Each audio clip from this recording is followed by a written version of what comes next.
शीतल जी भी हमारे साथ है। शीतल जी भी अक्सर सोशल मीडिया में बहुत एक्टिव रहते हैं और बहुत करीने से एक तरीके से उसको ऑब्जर्व भी करते हैं। आप फेसबुक भी देखते हैं, ट्विटर भी देखते हैं। शीतल जी, इस घटना का मतलब क्या, उसको बाद में करेंगे, लेकिन आपने क्या ट्रेंड देखा अभी तक फेसबुक पर, ट्विटर पे, बाकी दूसरे मीडिया प्लेटफॉर्म पे? जो बात अंकित कह रहे हैं, क्या आप उनसे सहमत हैं? देखिए, ऐसा है कि जिस समय में हम लोग हैं, इस समय सोशल मीडिया के इन टूल्स का इस्तेमाल लोगों की राय बदलने में किया जाता है। राय बनाने में, राय बदलने में, राय बदलने के लिए धमकाने में, उनको डराने में, इस सब में इसका इस्तेमाल किया जाता है। अब इसमें ये होता है कि आपके पास संख्या बल कितना है, आपके पास जो इन्फ्लुएंसर्स हैं उनकी ताकत कितनी है, उनकी संख्या कितनी है, ये सब बहुत मैटर करता है और इसमें बहुत सारा पैसा भी लगता है। बहुत सारे पेड ऑर्गेनाइजेशंस ये सर्विस प्रोवाइड करते हैं और उसमें पैसा खर्च होता है, पार्टियों के भी पैसे खर्च होते हैं, तब इस तरह के संगठन चलते हैं। बीजेपी ने गुजरात से इसका प्रयोग बहुत पहले शुरू किया, जब मोदी जी की छवि सुधारने का काम किसी एजेंसी ने कभी हाथ में लिया। उसके बाद वो काम धीरे धीरे राष्ट्रव्यापी हो गया और बाद में वो उनको प्रधानमंत्री के पद तक ले गया। और उसके बाद ये शुरू हुआ कि जो भी, हालांकि ये शुरू उसी समय हो गया था गुजरात से ही, कि उन सब लोगों को टारगेट किया जाता था जिनसे वो मोदी जी की किसी किस्म की आलोचना महसूस करते थे और उनको सोशल मीडिया पे बहुत तरह के लेख, धमकी, टिप्पणी, मजाक वगैरह से इन्फ्लुएंस करने की कोशिश होती थी, या इंटिमिडेट करने की कोशिश होती थी, या उनकी राय बदलवाने की कोशिश होती थी, या उनको बदनाम करने की कोशिश होती थी। इसमें तमाम पत्रकार भी शामिल थे, राजनेता भी शामिल थे, इंटेलेक्चुअल्स भी शामिल थे। लेकिन ये ताकत बढ़ते बढ़ते अब मॉन्स्टर लेवल पे पहुंच गई है और इसकी साहस इसलिए बढ़ गया कि केंद्र की जो सरकार है इस समय, उसका एक बहुत सारे लोगों को, जिनमें से भी कुछ का जिक्र किया इन्होंने, उनको प्रश्रय प्राप्त है। उनको ये लगता है कि उनके खिलाफ कोई कानूनी या वैसी कार्रवाई होगी तो उसमें ये केंद्र की सरकार और उसकी मशीन उनकी मदद करेगी तमाम तरह से, और ऐसा वो मदद करती है।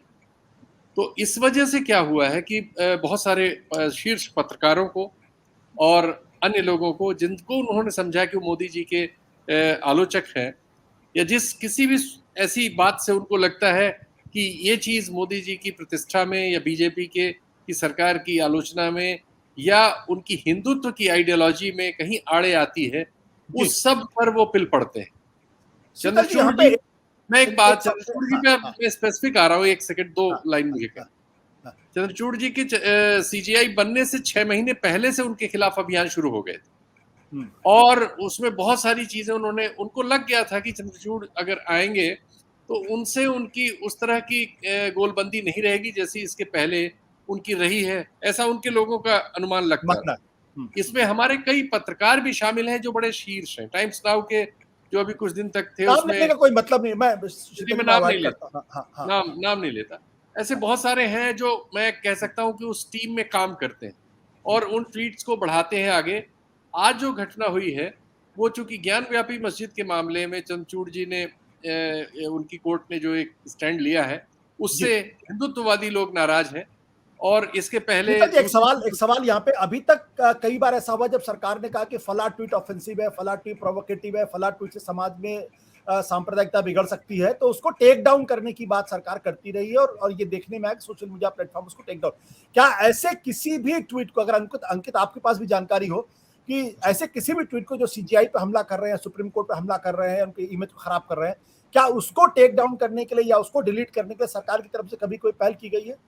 नहीं, कोई पहल नहीं हुई, बल्कि मोदी जी की आलोचना वाले अभी 2 अकाउंट अभी मेरे पास डिटेल्स हैं। एक SIDD सिड करके है, उसको आज होम मिनिस्ट्री ने लिखा है, 2 और को लिखा है। तो जो मोदी जी की आलोचना करते हुए होते हैं या सरकार की आलोचना या सरकार की नीति की, ऐसे तो रोज कुछ चिट्ठियां जाती हैं, लेकिन सीजीआई की आलोचना करने वाले किसी न किसी कैंपेन की ठीक है, और न किसी इंडिविजुअल की हमने अभी तक, मेरी जानकारी में नहीं है कि इस वजह से उनकी बिल्कुल। रोकथाम हुई हो। अंकित, आपके पास कोई जानकारी है देखिए, इस संदर्भ में? शीतल जी ने जो बात बोली वो बिल्कुल सही है। देखिए, वर्तमान सरकार एक व्यक्ति प्रधान सरकार है। वो एक व्यक्ति के ऊपर कुछ बात होती है तो उसके ऊपर तो सारा अपना तंत्र लगा देती है उसको रोकने के लिए, लेकिन इंस्टीट्यूशंस का प्रोटेक्शन आज की डेट में नहीं किया जा रहा है। सीजीआई हो चाहे कोर्ट का इंस्टीट्यूशन हो, उनके प्रति जो भी लोग ट्वीट कर रहे हैं उनके अगेंस्ट अभी तक ऑन रिकॉर्ड ऐसा कोई एक्शन लेने की ना तो किसी सरकार की तरफ से बात कही गई है। ऑफिशियली अगर कोई लेटर लिखा भी गया होगा तो पब्लिक डोमेन में तो अभी तक नहीं आया है। ठीक, और ठीक है। मुझे डाउट है कि ऐसा कुछ लिखा गया होगा। बिल्कुल। संजय हेगड़े जी हमारे साथ हैं। आपका तो बहुत लंबा चौड़ा सुप्रीम कोर्ट का एक्सपीरियंस है। ये जो टेंडेंसी है, क्या ये नई टेंडेंसी है या पहले भी इस तरीके से सीजीआई को या सुप्रीम कोर्ट को टारगेट किया जाता था जब सोशल मीडिया नहीं था उस वक्त भी? देखिए, जब सोशल मीडिया नहीं था और जब मैं भी वकील नहीं था, जहाँ तक मैंने पढ़ा है 1970 के दशक में एक कमिटेड जुडिशरी की कॉल हुई थी और तभी ये भी कहा जाता था कि जजेस are out of touch with social reality वगैरह वगैरह।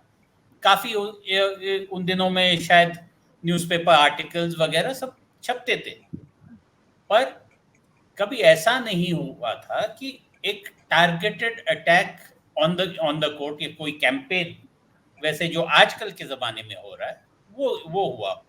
पर वो तो कुछ हद तक तो टेक्नोलॉजी भी जिम्मेदार है, क्योंकि